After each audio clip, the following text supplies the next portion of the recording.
Welcome to the Mission Advancement Podcast, where we attempt to address the stigmas around nonprofit fundraising through the lens of the power of relationships. Your mission is worth advancing, and we're here to help you fund your mission for good. Hello, friends. Welcome back to the Mission Advancement Podcast. I'm Lacey Young, and I am excited to be joined today with founder and chairman of Mission Advancement, Skylar Lehman. Greetings. Hey, Skylar. Thanks for having me. Of course. We're so happy to have you on. This is a long time coming in our short life of our podcast, but we're happy to have you here to talk a little bit about getting inside the mind of a major donor. Yes. A topic that I love to talk about. Yes, you do. Yeah. But I can't have you here and not talk about getting inside your mind for a little bit. So the mission advancement story, getting inside Skylar Lehman's mind. Talk a little bit about why you started Mission Advancement, and what does relationship-based fundraising mean to you? So I really spent most of my career, even to this day, most of my career, the majority of it has been working for other companies in this field. And I started right out of college, not knowing anything about what I was really doing other than I took a job to get suit money, and like a lot of kids do. And lo and behold, I found myself kind of painting myself into this fundraising career path. And so all I learned through the lens of other companies and the way that they presented these things. But as my career matured and as I was kind of crossing that 15, 20-year mark in doing this crazy work, fundraising, I began to find myself kind of self-selecting into the niche of major and principal gift fundraising. Okay. And so I had most passion about that particular aspect of what it is we were doing. And like a lot of people do when they work for other companies, you always think, wow, someday maybe I'll do this on my own. And I always kind of thought that for a long time. And it wasn't until 2005 really when that began to take place. Mm-hmm. Yeah, I love it. And me being at Mission Advancement for 8 years now and learning so much from you about what does that mean to look at a major principal donor, that's really what it's all about. And, here on the podcast, every episode we do turns back to relationships because that's what everything's all about. And the relationships you have with those major people make or break kind of everything. It really is. It's the anchor of almost any nonprofit organization's revenue stream, at least philanthropic revenue stream, is that relationship-based element. And the other reason why I think this is the right niche for mission advancement going forward is, and I recognize that someday somebody might listen to this and think, that I was describing the buggy whip here, but this seems to be the only part of our industry that, at least for the foreseeable future, won't be replaced by technology. Right.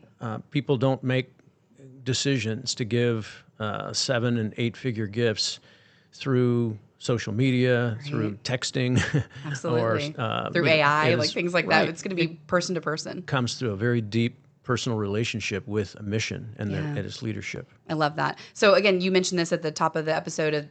This is a topic you've talked about a lot, getting inside the mind of a major donor.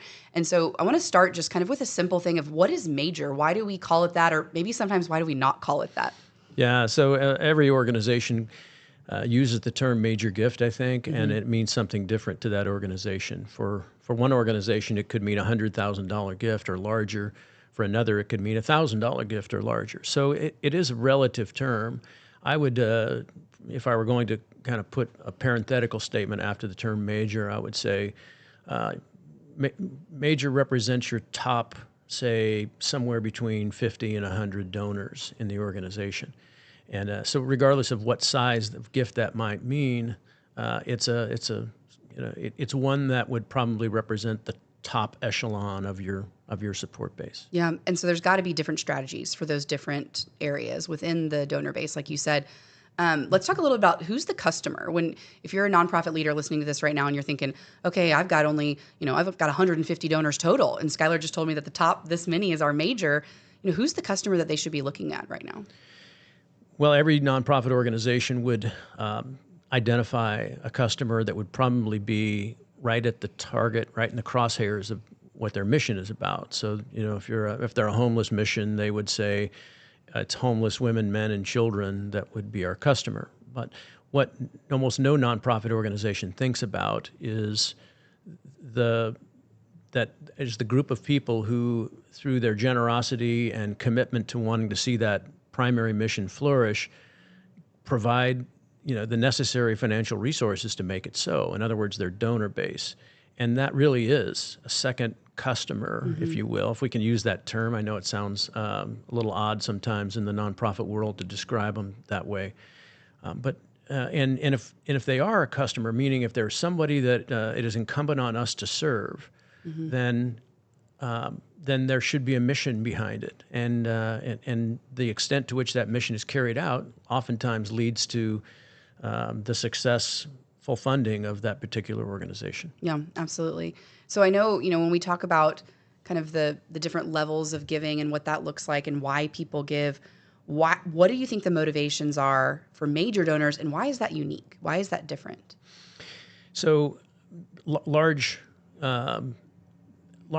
financial decisions, this is true in everyone's life, require a whole lot more thought and discernment and prayer. And if you're a praying person, certainly all those factors come into play.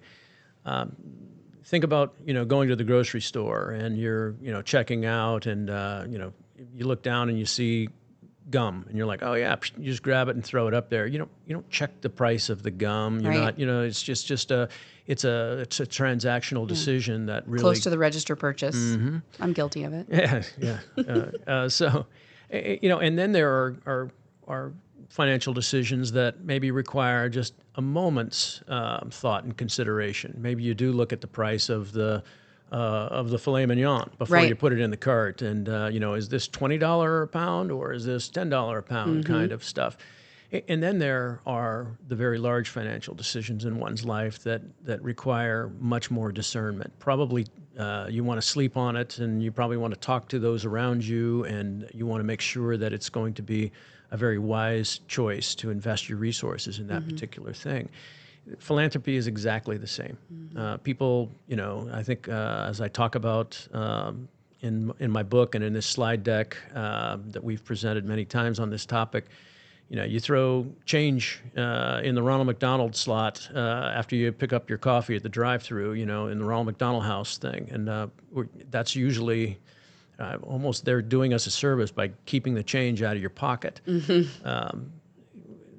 The other kinds of gifts that we make are gifts where somebody might say, hey, can I have $100 to help fund my mission trip next year? And those are, we think for a moment, but we probably make those gifts. When very large gifts are being requested, and I'm going to describe them as probably at least 5-figure gifts to donors, but oftentimes larger than that.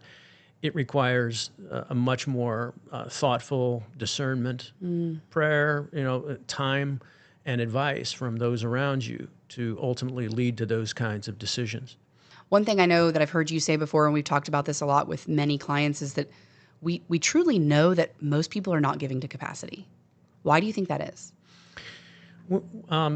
Very few people truly do give everything that they can because, number one, they may not have been engaged in the right way. So most people could give multiples of what they actually give. Now, that's not true for everyone, because there may be somebody listening to this that truly does give everything they can, and God bless them if they do.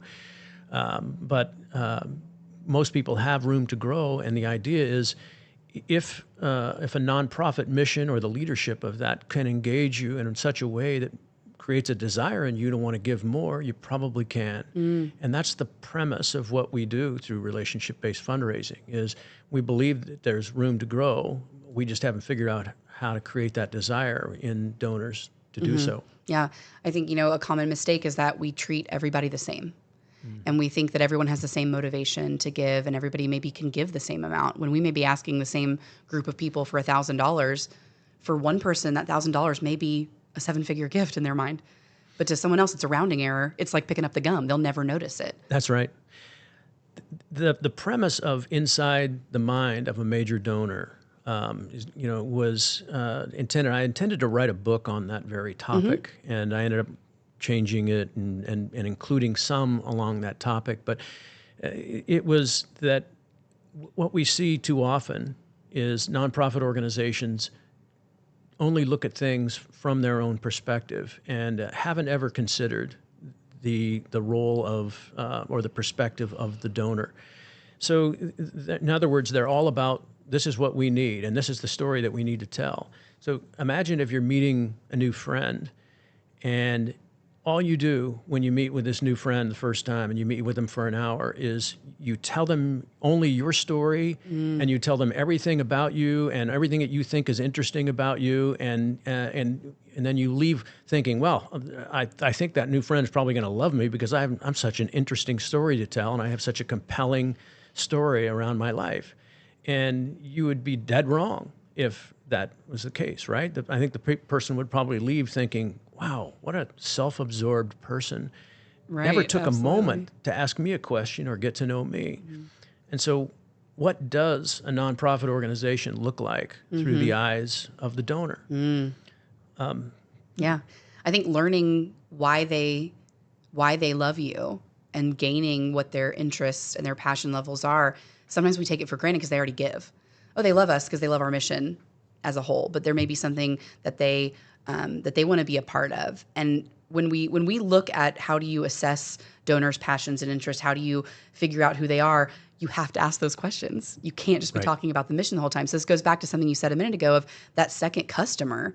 We have to have a strategy for them. It can't just be, here's our mission, it's so great, please give to us.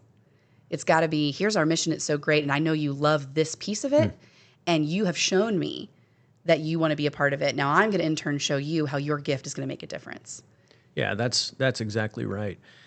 A lot of donors would tell you that they choose to support nonprofit missions that they do in spite of the way that they've been treated. Maybe Right. they believe they would be critical of how many times they've been asked and how little follow-up and kind of reporting out or accountability there is for the gifts that they've received, but they still believe in the mission and they still do it. So the logic here is that if you make this an amazing experience for a donor where we truly know them and understand them and serve their passions, interests, and needs, think of how much better the experience could be and for the donor, to where they're not doing it in spite of the organization. They're doing it largely because of the way they're treated and the way they're engaged. I love that. So a couple different times on the podcast, we've talked about donor fatigue and how, I think, Angel and I have talked about how we don't believe that that's a real thing, that we think it's actually people are underwhelmed as donors. They're not fatigued that you keep asking. They're just underwhelmed of how they're treated. And so just like you said, we have to focus on that. And nonprofit leaders need to make sure that that's something that they're thinking of all the time, especially when we're talking about major gifts that can move the needle in a different direction. So when we do this, we always look at donor planning, right? We say we have to look at the full story. And so the elements of a story that you've talked about a lot, people have seen you speak on this before, but kind of quickly just go over the elements real quick. And then I want to we'll do a little pop quiz on what's the most important one, and we'll go into that. Okay. So, you have to go back to your, high school creative writing class probably to remember these things. But, obviously there's characters in a story and there's a setting, but then the real elements of the story are the plot, the conflict, and the resolution. Yep. And, I remember learning that and remember, applying it and kind of constructing a story and that kind of thing. And it helps to think about the way that you engage a donor in that same manner. You try not, you really can't do everything in a single paragraph. And when you're writing a story, you really can't do everything with a donor in a single meeting. And so the idea then is to plan out how that looks and what are we trying to achieve in this particular interaction. And when I see them next week at an activity that's going on for our organization, what would I do with them differently there to kind of move them through the storyline or the plan that we've laid out for engaging them more deeply? Yeah, I love that. We're going to come back. I'm going to bring you back and talk about a little bit more about this on a different episode, because I think the biggest piece that we forget is that a donor wants to solve the conflict of the story. So guys, stay tuned. We're going to talk more about inside the mind of a major donor with Skylar and really dig into why do we have to even present a conflict? And then how is the donor the one to solve it? Look for Skylar's books. They're on Amazon. You can find the links on our website as well. But thank you so much for being here with me today, Skylar. I really appreciate it. My pleasure. We'll have you back on for sure. Guys, visit us at missionadvancement.com and check out Skylar's book, The Perfect Campaign, and all of our other books. Thank you for joining us for this episode of the Mission Advancement Podcast. Be sure to check out our website at missionadvancement.com for additional content. And never forget that your hard work in nonprofit is changing lives every day. Keep funding your missions for good. We'll see you next time.